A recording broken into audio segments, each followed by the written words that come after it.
À Leipzig, lorsque des réfugiés doivent aller chez le médecin ou dans une administration, la direction centrale de Sachs leur paye le taxi. D'une région d'Allemagne à l'autre, les dispositions varient. Parfois, rien n'est prévu. À Leipzig, c'est tout le contraire. C'est là, tu es sûr? Très bien. Salut. Bye. Ciao. Il a reconnu les lieux. Il est déjà venu.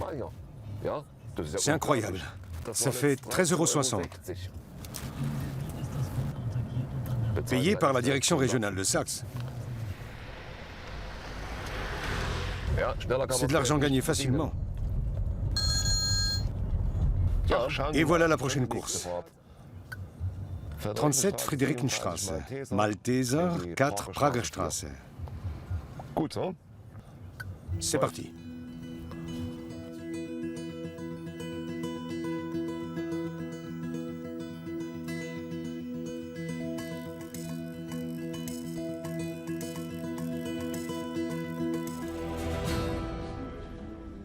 Depuis plusieurs semaines, la centrale de réservation ne chôme pas. Environ 800 courses de taxi pour transporter des réfugiés en seulement 3 mois. Un chiffre qui donne le vertige au directeur lui-même. Je suis un homme d'affaires. Je suis content que mon affaire tourne. Mais il faut bien que quelqu'un paie pour tout ça. Il est difficile de comprendre qu'on dépense des sommes aussi élevées. Je ne me plains pas, au contraire. Mais c'est un système critiqué. Car au bout du compte, c'est le contribuable qui paie la facture. Une course coûte en moyenne une quinzaine d'euros. Au bout de 300 courses, faites le calcul vous-même. On arrive facilement à 5 ou 6 000 euros. Pour les chauffeurs de taxi, la crise des réfugiés est une véritable aubaine. Si on m'avait dit il y a 6 mois qu'on gagnerait de l'argent grâce aux réfugiés, je n'aurais pas cru. Mais les courses sont chaque jour plus nombreuses.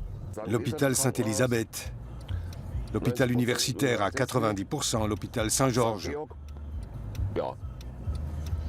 Quand on a de la chance, on pousse jusqu'à Chemnitz. À Chemnitz se trouve le siège de l'Office fédéral des migrations et des réfugiés. 85 km de trajet. Les allers-retours y sont fréquents. Nous rencontrons Carsten Kohl, un fonctionnaire responsable du logement des réfugiés dans le canton de Hildburghausen en Thuringe. À l'heure actuelle, celui-ci gère 5 centres d'hébergement. D'autres sont d'ores et déjà programmés. Voici le centre d'hébergement de la rue de la Gare, qui pourra accueillir 50 personnes.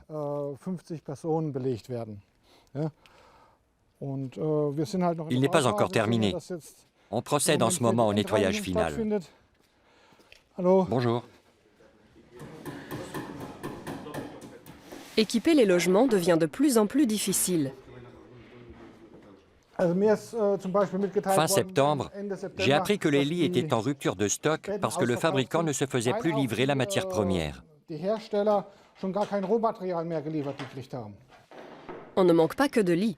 On a aussi du mal à trouver des artisans.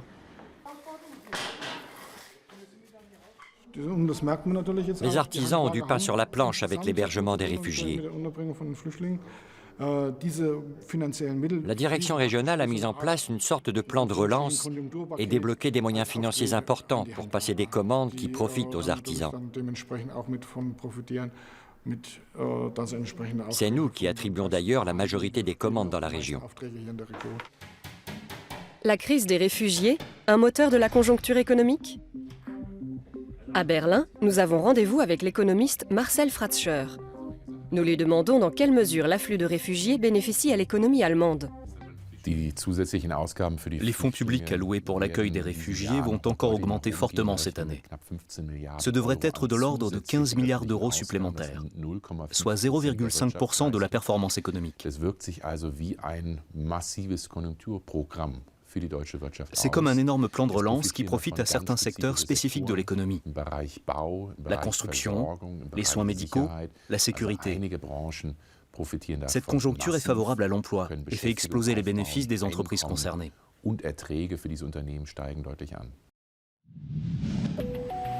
Le secteur de la construction est en plein essor.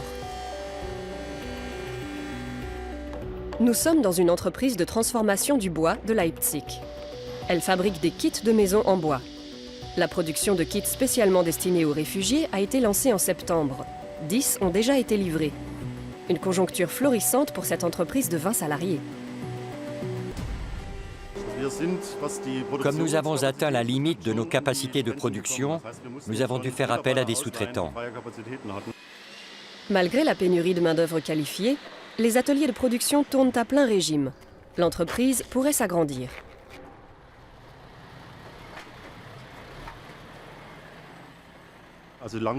C'est un projet à long terme.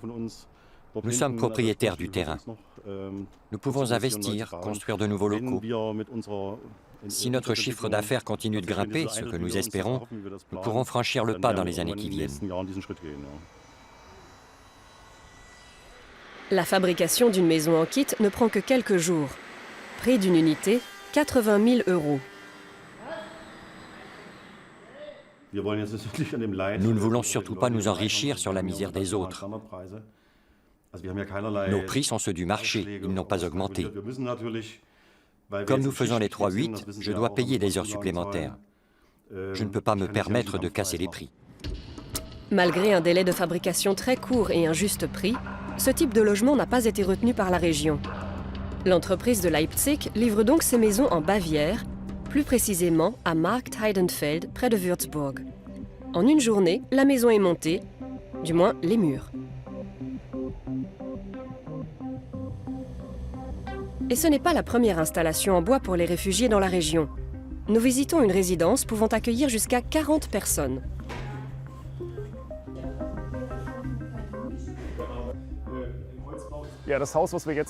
La maison que nous voyons ici a coûté 280 000 €, ce qui ramène le prix du mètre carré habitable à environ 1 000 €. À titre de comparaison, la construction d'un logement social coûte le double. Même les autres dispositifs pour loger les réfugiés sont plus chers.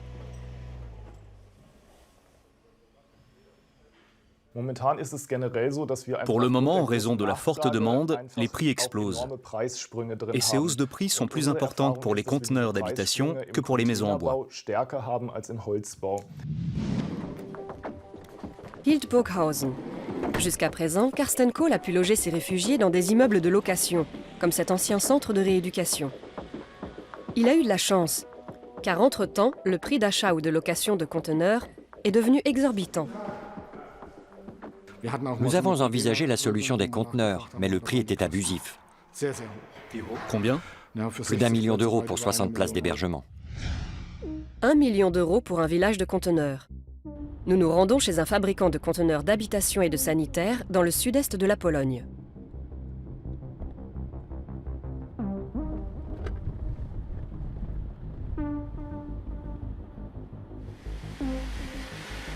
Il est le fournisseur d'une société allemande. La croissance économique due à la vague de migrants en Allemagne a des retombées positives jusqu'en Pologne.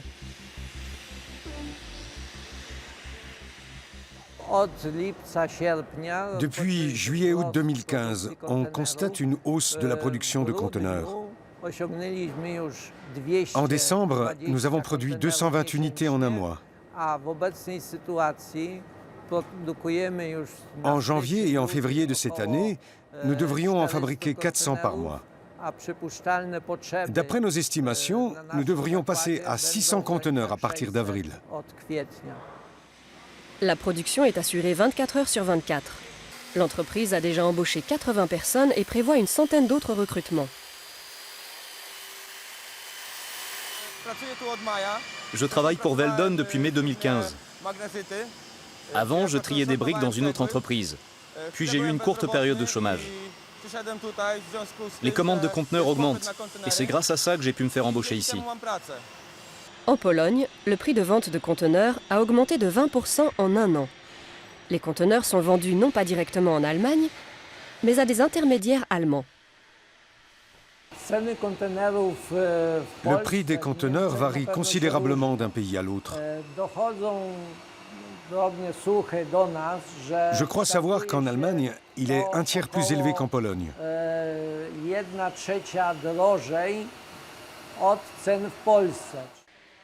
En Allemagne, les prix ont flambé. L'achat de conteneurs sanitaires est devenu pratiquement impossible. Les loyers ont explosé. D'après nos sources, les hausses de prix seraient de l'ordre de 800%. Je ne peux pas le croire. Je n'étais pas au courant. Nous en avons une preuve. Une facture datée d'octobre 2015 indique un montant de 4 100 € pour 4 semaines de loyer. En juillet 2014, le même conteneur sanitaire était loué 452,20 € pour la même durée.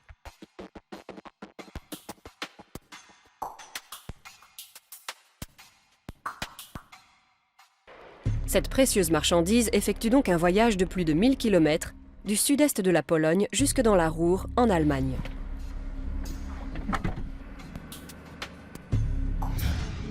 À Berlin, nous rencontrons Bernd Mesowicz de l'association Pro-Asile qui veille sur les intérêts des réfugiés. Depuis plusieurs mois, il note une augmentation des prix et pas seulement pour les conteneurs.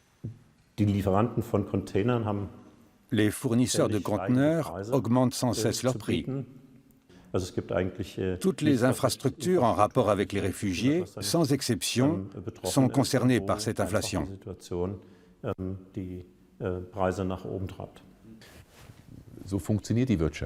C'est le principe même de l'économie de marché de s'intéresser aux secteurs potentiellement les plus rentables. Que ce soit la construction d'immeubles, l'approvisionnement, les soins ou la sécurité. C'est au pouvoir public de ne pas se laisser berner.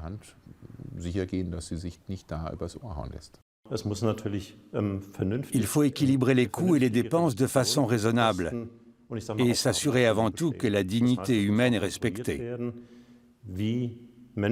Pour l'instant, le débat est un peu brouillé, puisque même les élus locaux de communes riches disent « on a tellement de réfugiés qu'on est obligé de prendre ce qui vient ». La conjoncture est favorable au secteur de l'aménagement et de la construction, mais aussi aux prestataires de services comme l'entreprise de sécurité Securitas. Josef Steinhage est employé, avec 20 autres personnes, dans un centre d'accueil de réfugiés de Dresde. Où est Nicole? C'est la pagaille ici. Je te l'envoie. Tu veux bien aller à la cuisine? Il y a du grabuge. Si tu as des soucis, appelle sur le talkie. Ok? Merci. Durant 15 ans, Josef a surveillé des installations industrielles. Aujourd'hui, il veille sur des réfugiés. Il y a de l'agitation au réfectoire. Les gens se plaignent du déjeuner. Depuis plusieurs jours, le traiteur ne livre que de la soupe. Aujourd'hui, de la soupe à l'orge perlée. Avec cette nourriture-là, j'ai des problèmes. C'est pas bon. On va en parler au directeur. J'espère qu'on trouvera une solution. Tout se passe bien? Parfait. Pas d'alcool? De drogue? Pour le Stölting Service Group, les affaires marchent bien aussi. L'entreprise offre ses services à des centres d'accueil pour s'occuper de la sécurité et de l'entretien. Nous nettoyons les toilettes et les douches. Dans la tente où ils mangent et boivent, nous faisons le ménage tout au long de la journée, de 6h à 22h, à raison de 2 équipes qui se relaient. Mélanie a troqué un emploi à temps partiel pour un temps complet. Beaucoup de demandeurs d'emploi suivent le même parcours. Il y a un besoin désespéré de main-d'œuvre. Rien que dans le secteur de la sécurité, j'ai engagé 50 personnes à temps plein au cours des 6 derniers mois. À Securitas aussi, on embauche à tour de bras. Le syndicat des entreprises de sécurité estime à 10 000 le nombre de postes créés l'an dernier en raison de l'afflux de réfugiés. Quelle que soit la situation et l'endroit où vous travaillez, vous devez toujours appliquer 3 principes: l'humanité, la tolérance et le respect des autres. Travailler dans la surveillance, c'est une vocation, un art. Rien qu'à Berlin, Securitas proposait 760 postes à pourvoir en janvier. Beaucoup ont saisi l'occasion. Ces 10 futurs employés sont en train de suivre une formation. Aucun d'eux n'a d'expérience dans le domaine de la sécurité. Je travaillais dans une agence d'intérim en tant qu'agent de production, mais je n'étais plus satisfait. J'ai travaillé à l'aéroport de Hambourg pour une entreprise de nettoyage. Maintenant qu'il y a ce centre d'hébergement pour réfugiés, je voudrais travailler comme agent de sécurité. En un an, le nombre de centres d'hébergement surveillés par Securitas a été multiplié par 10. Et ce n'est probablement qu'un début. La demande est en forte progression. Et à mon avis, la tendance sera encore à la hausse en 2016. Croissance du secteur, accroissement du chiffre d'affaires. À court et moyen terme, la surveillance des centres d'hébergement pour réfugiés ne sera plus seulement un marché, mais une mission sociale.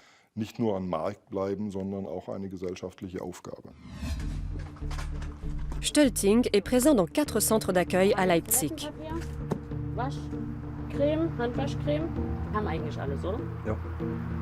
L'entreprise, qui a son siège à Gelsenkirchen, est bien implantée dans l'ensemble du pays.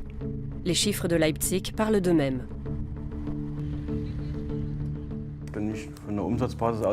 Depuis l'arrivée massive des migrants l'été dernier, notre chiffre d'affaires a grimpé de 15%. Rien que pour la succursale de Leipzig. Et cela ne peut qu'augmenter. Le chiffre d'affaires devrait encore gonfler en ce début d'année, et par conséquent le bénéfice. À Hildburghausen, un ancien centre de rééducation a été transformé en centre d'hébergement. Les propriétaires fonciers sont les grands gagnants de l'afflux de réfugiés. Les communes sont obligées d'agir. Si un immeuble est adapté, il est, ou plutôt doit être, préempté. Le centre de rééducation était inoccupé depuis 4 ans. Voilà les chambres. On va faire l'inventaire. La région ne sera pas obligée de tout racheter. Tout ce qu'il y a là, on peut le récupérer.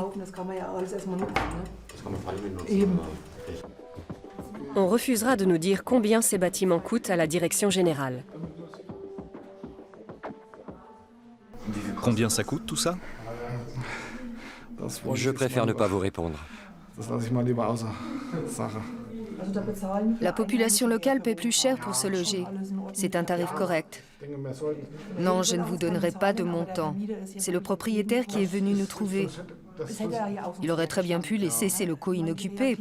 Personne ne voulait reprendre le centre de rééducation. Tout s'est bien combiné. Le district refuse toute subvention extérieure pour gérer le centre. Tous ces logements sociaux destinés aux demandeurs d'asile sont exploités en régie propre. C'est chose rare en Allemagne. Nous nous rendons à la frontière des Pays-Bas pour rencontrer Klaus Cox, un conseiller en relations publiques. Ici, à Niederkrüchten, sur le site d'une ancienne caserne britannique, a été édifié le plus important centre d'hébergement pour réfugiés d'Allemagne. Klaus Cox nous fait visiter. Il dirige la communication de European Home Care, le plus gros gestionnaire privé de centres d'accueil de réfugiés en Allemagne. C'est l'endroit où tout le monde se retrouve pour manger et boire. Comme vous le voyez, l'ancienne cafétéria a été réaménagée de façon très fonctionnelle. Le centre peut accueillir jusqu'à 2500 personnes. La restauration et l'hébergement sont entièrement pris en charge par European Home Care. L'entreprise compte en moyenne 10 € par jour et par réfugié. En un an, elle a doublé le nombre de ses centres, désormais supérieur à 100. Une affaire rentable. Notre chiffre d'affaires dépend du nombre de résidents. L'entreprise grandit dans des proportions modestes. Modeste n'est pas le mot le plus juste. En 2013, le chiffre d'affaires annuel avait déjà augmenté de 72% pour atteindre presque 17 millions d'euros. Et les bénéfices avaient doublé. Plus de 1 400 000 €. Certains estiment que l'aide aux réfugiés est du ressort des organisations humanitaires et non des entreprises qui exploitent la misère humaine.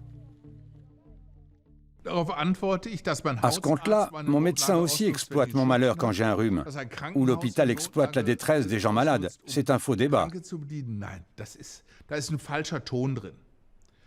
Ces gens sont là, ils ont besoin d'un toit au-dessus de la tête. Ils ont besoin de se nourrir. Si la municipalité peut assurer elle-même ses services, qu'elle le fasse. Si la Croix-Rouge peut s'en occuper, libre à elle.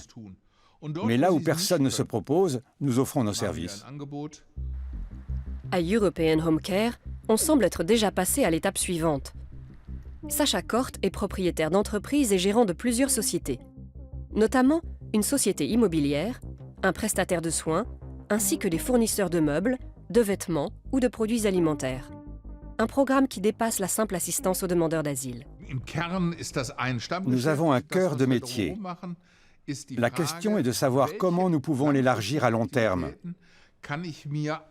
Nous avons deux principaux groupes cibles pour l'activité de prise en charge. D'abord les enfants et les adolescents. Regardez toutes ces familles avec enfants qui arrivent. Deuxième groupe cible, la nouvelle génération de personnes âgées, les 60-90 ans.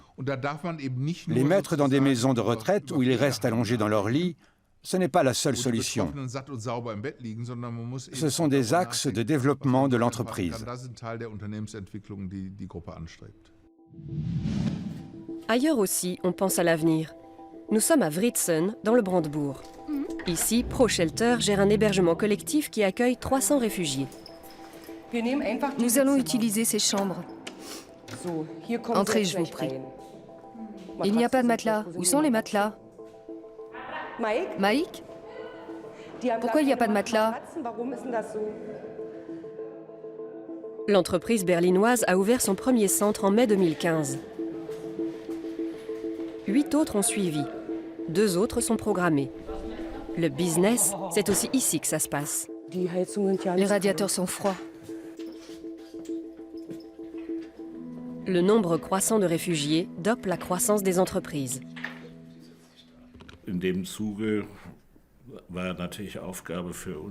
En tant que gestionnaire de centres d'hébergement, nous avons dû nous adapter à la demande et nous agrandir. Et cela ne peut que continuer dans ce sens.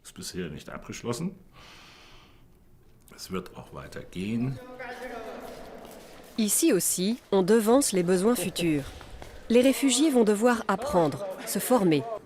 Le site de Writzen est un ancien centre de formation. Les locaux sont on ne peut plus adaptés. Il ne manque que le feu vert de l'État fédéral pour financer sa reconversion déjà programmée. Une fois que les occupants de ce centre auront obtenu leur permis de séjour, nous les formerons dans divers domaines, en collaboration avec le Bildungswerk, un organisme de formation. ProShelter veut aussi se positionner sur le marché du logement. Une fois que l'asile aura été accordé aux réfugiés, l'entreprise les aidera à trouver un toit. Puisque notre groupe possède une filière immobilière, cela représente évidemment un aspect essentiel qui s'inscrit dans notre démarche économique.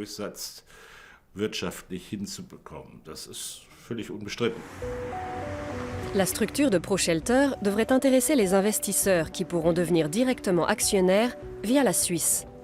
ProShelter appartient à la société à responsabilité limitée Juwelous Beteiligung, qui elle-même appartient à la société anonyme German Real Estate Holding. Selon le registre du commerce, elle a son siège en Suisse, plus précisément à Mellingen, près de Zurich. Nous nous étonnons qu'un si grand groupe international ait son siège dans cette simple résidence privée. Nous tentons de prendre contact. Personne ne nous ouvre.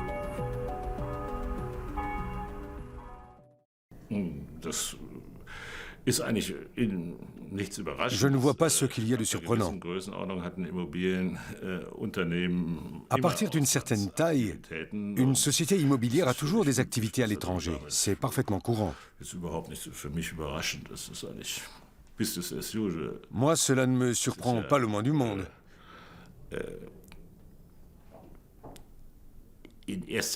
Certaines personnes ont peut-être du mal à bien comprendre comment les choses sont liées. Ce qui compte, c'est que l'on crée de la valeur ajoutée ici, en Allemagne. Il va de soi que ces prestations de services sont imposées en Allemagne. Même les portefeuilles immobiliers sont en grande partie détenus en Allemagne.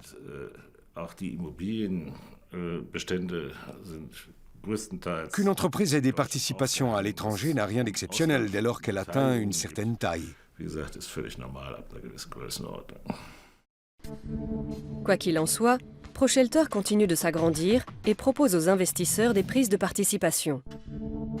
Selon ProAsile, le marché du logement des réfugiés n'est pas assez contrôlé. Et le problème ne date pas d'aujourd'hui. Je suis révolté quand je vois le manque quasi total et récurrent de contrôle ces 30 dernières années. Les lenders ont presque tous refusé d'encadrer juridiquement ce marché et d'imposer aux gestionnaires des exigences minimales en matière de logement. L'hébergement des réfugiés en Allemagne a toujours été, en période d'afflux de population et de pénurie de logements, un secteur très vulnérable à la corruption.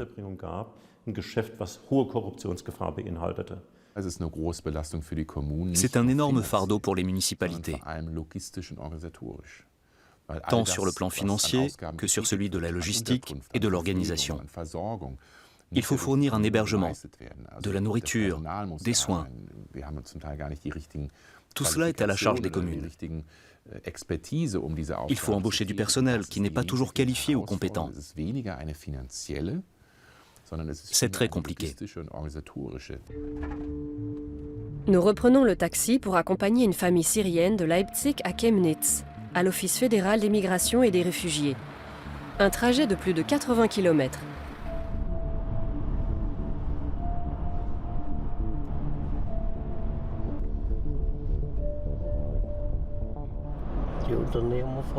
Les patrons sont contents que l'argent rentre. Ces courses n'ont rien d'exceptionnel. Cette société de taxi a envoyé pas moins de 13 voitures à Chemnitz en janvier, pour un coût de 4 000 €.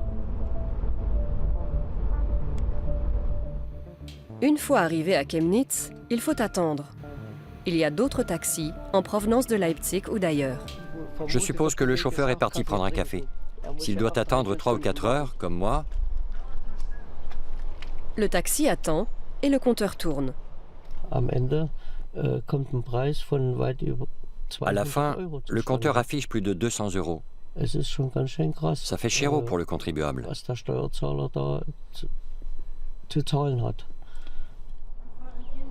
Les responsables de cette situation ne sont pas les réfugiés, mais les pouvoirs publics qui ont mis en place ce dispositif. Un autre taxi arrive de Leipzig. Nous attendons depuis 4 heures et cela ne semble pas prêt de se terminer. Je ne pensais pas que ça durerait aussi longtemps. Je comptais 3 heures maximum.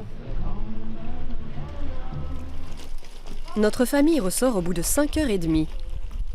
Le chauffeur arrête le compteur. 308,90 €, retour compris.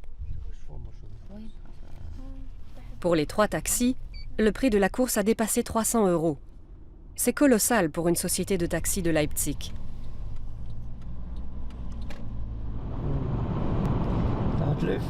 La compagnie de taxi a touché le pactole avec ces 3 courses. Lorsqu'on lui demande pourquoi les réfugiés prennent le taxi plutôt que le bus ou le train, la direction régionale nous répond par écrit que c'est parce qu'ils ne connaissent pas les lieux et qu'ils ne doivent surtout pas manquer leur rendez-vous.